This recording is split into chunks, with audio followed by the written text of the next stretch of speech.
అదే మామ మొత్తానికి విషయం. 'టాక్సిక్' అయితే ఎలా ఉంది?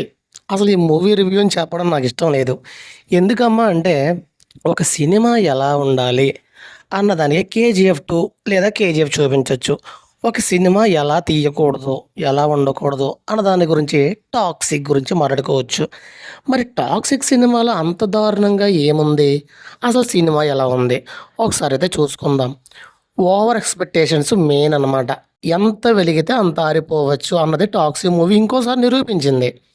ఎందుకంటే 'కేజీఎఫ్ 1, 2తో అసలు పాన్ ఇండియానే పెద్ద షేక్ చేసేసింది. మన టాలీవుడ్‌ని కూడా షేక్ చేసింది ఒక రేంజ్‌లో. యష్ గారికి ఎంతో పేరొచ్చేసింది. సో, నెక్స్ట్ తీసిన సినిమా అంతకు మించి ఉంటదేమో అనిపించింది. తీరా చూస్తే ఇక్కడ బోల్డ్ కంటెంట్, రొమాంటిక్ తప్ప ఈ సినిమాలో ఏమీ లేదు. ఇక మరీ చెప్పుకోదగ్గ విషయం ఏంటంటే, థియేటర్‌లో జనాలు ఒకళ్ళొకళ్ళు మాట్లాడుకుంటున్నారు. సంభాషణ ఏంట్రా అంటే, ఏదో సినిమా రన్ అవుతుంది, చిరాకు పుడుతుంది, ఏం చెయ్యాలిరా అన్నట్లుగా. అయితే ఈ విషయం ఏంటంటే ఎంతో బోరింగ్ అనమాట. బోర్‌గా సాగుతది. ఓహో! ఇదేనా సీను? మనం చూసిందే లేరా! అవునా! ఇంతేనా! అని ఒకటి. ఇక మన యష్ గారి గురించి చెప్పాలంటే, ఈ సినిమాలో ఓవరాల్‌గా హీరో అతనే. కానీ బోర్ కొట్టించిన క్యారెక్టర్ కూడా అతనే. అంత ఓవర్ ఎక్స్‌పెక్టేషన్‌తో జనాలు థియేటర్‌లకి వెళ్ళేసరికి, అక్కడ తమన్ బీజీఎం పడిపోద్ది అన్నంత ఎక్స్‌పెక్టేషన్‌తో వెళ్తే, అక్కడికి వెళ్ళాక డప్పులు సౌండ్ కొట్టేసి వినిపించినట్టే అనిపించింది. ఇందులో మనం ఒక ఆణిముత్యాన్ని మర్చిపోయాం మామ. ఆ ఆణిముత్యం ఏంటంటే 'నయనతార' గారు. 'నయనతార' గారు అసలు ఈ సినిమా ఎందుకు ఒప్పుకున్నారో నాకైతే అర్థం కాలా. మంచి ఫామ్‌లో ఉన్నారు. అలాంటప్పుడు ఇలాంటి చెత్త క్యారెక్టర్‌లు ఒప్పుకొని అనవసరంగా ఉన్న పేరుని చెడగొట్టుకోవడం తప్ప, ఆవిడకి ఈ సినిమాలో ఎలాంటి ఇంపాక్ట్ లేదు. అసలు తను ఉన్నదని కూడా చాలామందికి అర్థమే కాదు. ఎందుకొచ్చిద్దో, ఎందుకెళ్ళిపోద్దో ఆళ్ళకే తెలీదు. ఇక చూసుకుంటే 'టాక్సిక్‌లో' హీరోయిన్ గురించి చెప్పాలంటే, ఎందుకుంటారో ఏంటో తెలీదు. ఉండాలి అంటే ఉండాలి. మన హీరో డైలాగ్ చెప్పాలి.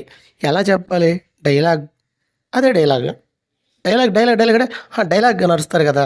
రీల్స్‌లో. సో, అలాంటివనమాట. ఇక ఫైట్ సీన్స్‌కొస్తే రొటీన్ ఫైట్సే. ఎక్కడా చూసినట్టుగా, చూడనట్టుగా ఏముండదు. ఓసి ఇంతేనా అనిపిచ్చిద్ది.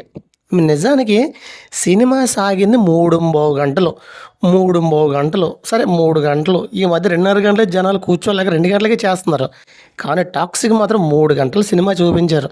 3 గంటలు రైతు ఎండలో కష్టపడినప్పుడు ఎలా కష్టపడతాడో, ఈ సినిమా చూడడానికి కూడా అంతేలా కష్టపడాల్సొచ్చింది జనాలు. ఇక ఇందులో బాగా చెప్పుకోదగ్గది ఏంటమ్మా అంటే, మనకి 'కేజీఎఫ్ 1, 2లో స్లో మోషన్స్ చూపించారు కదా!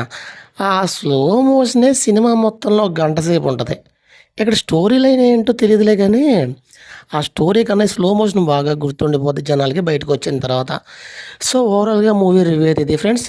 వీడియో మీలో నచ్చిందని అనుకుంటున్నాను. సో, సినిమా ఎలా ఉంది? కామెంట్ సెక్షన్‌లో కామెంట్ చేయండి. ఇలా మరిన్ని వీడియో కోసం మన ఛానల్ సబ్స్క్రైబ్ చేసుకోండి. Thank you for watching all friends. By.